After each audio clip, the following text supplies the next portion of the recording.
Well, you have to congratulate Ole Miss. They played a much better game than we did today. We kind of pride ourselves on pitching and defense, and that's kind of what's gotten us to this point in the season.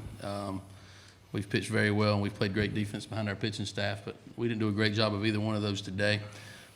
Clarke battled as best as he could, but he just didn't have his normal stuff and normal command, and and we didn't certainly help him out any behind him. So we gotta get back to doing what we do well, and that's pitch and play defense, and kind of pick each other up. I guess we had double-digit hits. We did enough there, but we've been known to win our fair share of 4-3, 4-2 games. But you only do that when you pitch and you play D, and we didn't do a great job of that today. But you also have to credit Ole Miss. They had, the middle of their lineup was very locked in, and Blackman, Woodman, and Henry was terrific, and they did a lot of damage, and you have to congratulate them on the big win for them. Before we resume with Coach Holbrook, we'll take questions for the players first. For right here. Clarke, it seemed like they had that big first inning there. Did that kind of, I don't want to say get the wheels kind of rolling off a little bit, but did that shake you a little bit in the first inning? No, I mean, whenever you have a first inning like that, you got to put it behind you. My job as a starter is to go out there every inning and keep my team in the game. I felt like I had a lot of life on my pitches. I mean, I had good stuff, but I wasn't making pitches when I needed to. My typical command wasn't there. I wasn't living low in the zone as much as I needed to. You can't go out there and do it every time, but I mean, you got to credit to them. They were putting up good at-bats. They had a real good approach, and they were putting the ball in play and finding gaps, so credit to them. Bro? Clarke, that's back-to-back starts. You hadn't made it out of the fifth inning. Are you concerned at all going forward? Are you feeling okay health-wise and everything? No, I'm not concerned at all. I mean, it's not the end of the world. It's one start and another start past week, but I mean, I'm fine. My stuff is good. I'm still making pitches, and there's a few command things I need to work on, working the ball in and out a little bit better. But I mean, overall, I feel fine, and I mean, my stuff still looks good, and everything's fine. So I'll be fine. Go ahead, same side. Alex, you go up against Texas A&M tomorrow, a team that you guys didn't have a lot of success hitting a couple weekends ago. You guys looking forward to the chance to maybe face them again? Yeah, absolutely. I mean, we're looking forward to every game when we're out here. But we know A&M's a very good, very talented team, very well-coached team. So we're excited to get on the field. Front row still. Clarke, just to follow up, I know there was talk about maybe not moving you up another day. You don't feel like that had any effect? No, I mean, when you're coming into the postseason, you got to be ready for anything. So I mean, move me up a day, that doesn't affect me. I mean, I still got to be better. I got to make better pitches, and I got to watch this starting on to the next one. So I mean, I'm ready for whatever's next, and I'm ready to go at the next team I pitch against.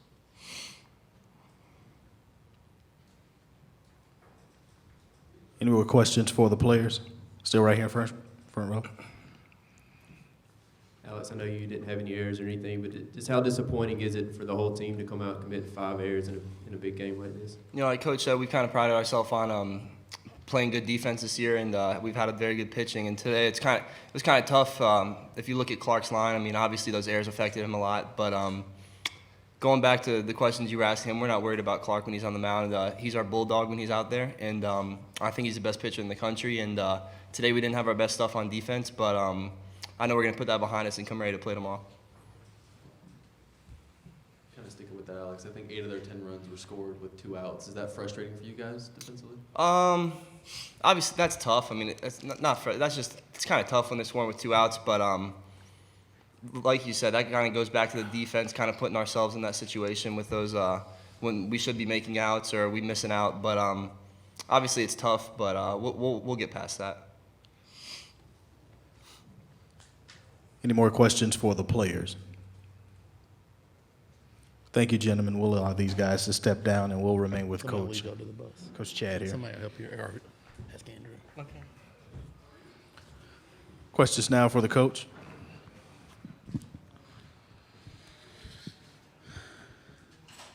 Matt. Let's go to this side right here.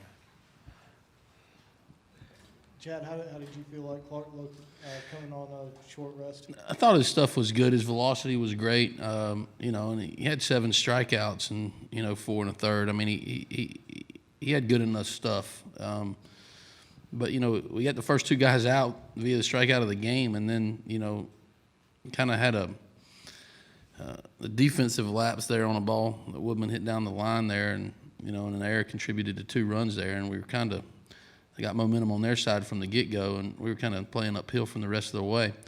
But I have no problem with Clarke's stuff. I would have been a little bit worried if I would have, looked up there and saw his velo down, and and stuff not as electric and his slider not as good.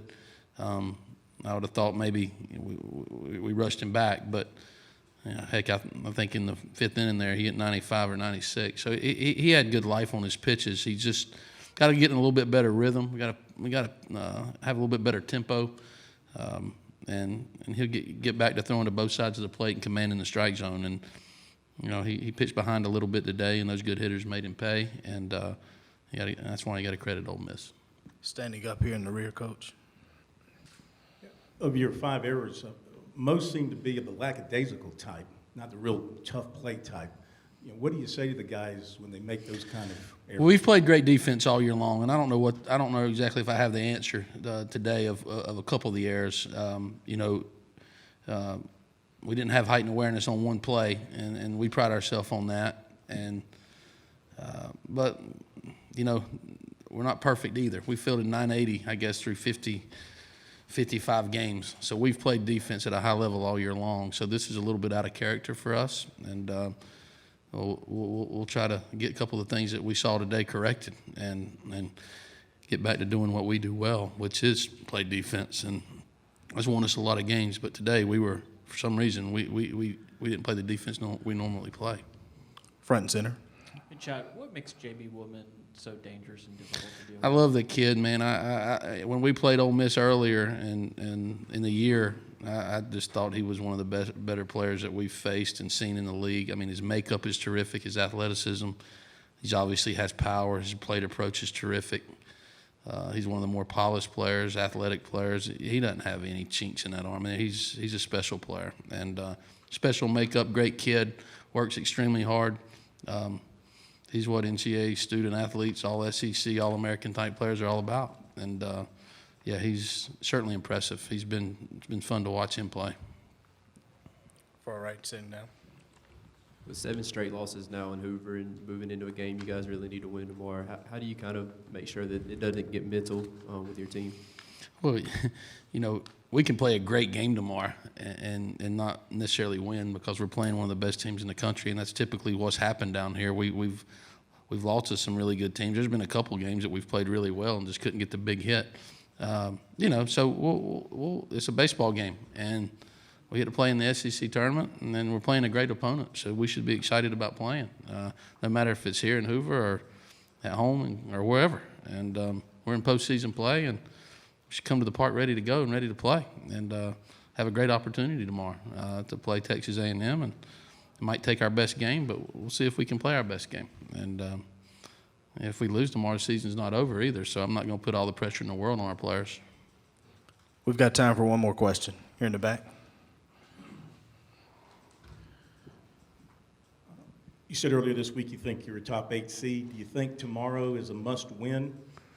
I don't know. I mean, listen, I said that because I wanted to defend my players, and because what they did through 55 games is something I'm extremely proud of. And we've come down here and we're playing, I guess, an RPI top 6 team and maybe an RPI top 3 or 4 tomorrow. So we're playing some great opponents. We'll try to put ourselves in the best position that we can to be in that conversation. I think regardless of what happens tomorrow, we're in that conversation. But probably some of it's going to be dependent upon what some other teams do. There's a lot of probably might be 10, 11 teams that are worthy of in that conversation. And I'm glad that my team is one of those 10 or 11. And we'll see what, the other folks think about that, and see how the other tournaments kind of unfold. But outside of that, we got an opportunity to play tomorrow, a great opponent. We're going to try to play our best game. And, and again, I'm not going to burden our players with an insane amount of pressure just for that reason, but because, the odds are in our favor that we're going to play in the postseason, and we're going to play some games at home because we've played very well over a long period of time. And so we're going to play like tomorrow like we have nothing to lose and try to play our best game. Thanks, Coach. Appreciate it.